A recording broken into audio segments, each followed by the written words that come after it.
Hello everyone. Okay, so let's continue with our videos, the Strapi. So let me share my screen. Yes, let's start. So in previous video, we saw like overview of the Strapi CMS. Now this video, we will just see how we can add the components. So this is the blog I have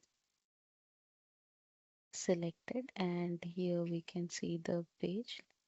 So start. Okay, so here I have already created a test page. Okay, so these are the mandatory fields because these are the marked with red star. So I have entered the texts here.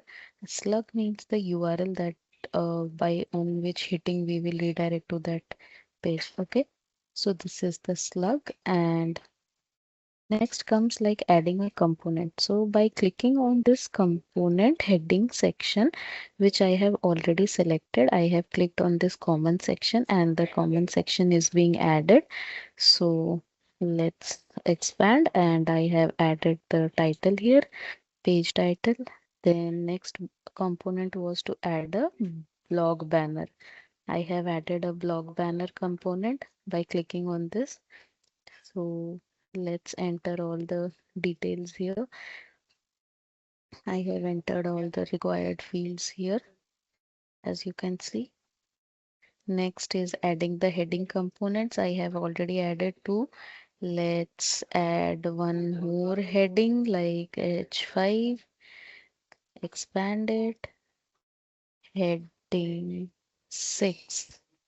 So likewise, if I want to drag it to the top, I can drag it from like this. Okay, so 6 is above, 5 is below.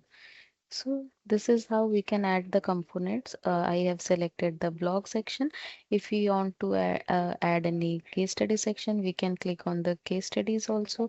Then same likewise, we can also add the components for the case studies and events, everything.